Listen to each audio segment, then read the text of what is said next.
Good day and welcome back to the Vitality Project. I'm Dr. Bob. Appreciate you joining me. Thank you. Yesterday, we applied an important skill that we've been practicing, mindful awareness. We applied it to times when we might otherwise go straight down the rabbit hole of negativity. That negativity is what we've been identifying as our negative storylines, which are based in what we've been calling the depressor. Negative storylines rooted in the depressor within each one of our minds or psyches. I want to ask you how your exercise went. We applied mindful awareness to that negative storyline to see if it could help reduce the grip or the stranglehold that oftentimes the depressor puts on us. You know, we're beginning to get clear on a few things, and one thing is for sure: it is not always the stressful situation in our lives, which is the primary problem. Instead, it may have more to do with our having a positive, I want to say a can-do attitude, or what we talk about in psychology as resilience-directed resources.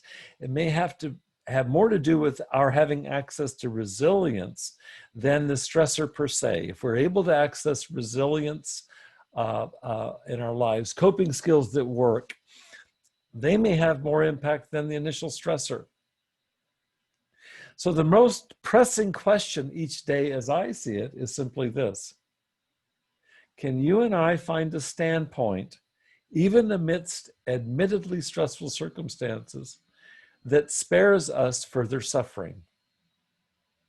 Can we put into practice skills like the ones we've been applying here? We've been building systematically skills, for example, identifying the depressor, identifying negative storylines, applying mindful awareness practices. All of these, can we begin to apply these in order that we might be able to bounce up and bounce back rather than being taken out by life's quite inevitable challenges?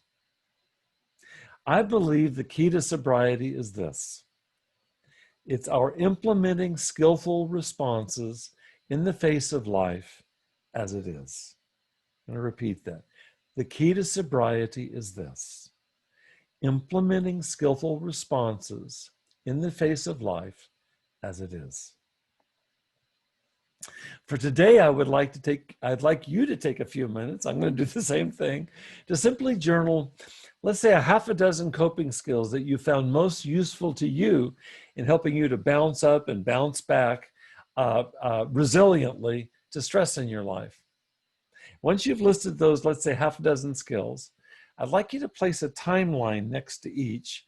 And what I mean by this, I want you to list how often, ideally on a daily basis, how often you wish to practice this particular skill this coming week. So for example, we did an exercise yesterday involving mindful awareness. Are you willing to commit to 7 days, 5 days, 3 days of 5 minutes a day of mindfulness? It's easier if you get it going several days in a row because it becomes like a knee-jerk reflex. It becomes a habit. But go down through your list of coping skills, whatever you've included there, identifying negative storylines, mind-body mapping, all of the various skills that we've been looking at these last days and weeks. Make a list of those that you'd like to work on and make a schedule. Set aside 5 or 10 minutes in the morning or at the end of the day to practice these skills. You know, you've heard this saying, practice makes perfect. Well, I'll guarantee you there's no better time to begin that practice with these skills than today. And I really want to encourage you doing that today and this week. So let's see what you can do, okay? In the meantime, I want to thank you once again for joining me here at the Vitality Project. I really do appreciate it. I'd like to see you again. I hope you'll come back tomorrow. In the meantime, between now and when I see you next, please stay safe, be well, and thanks again for being here tonight. Wish you blessings.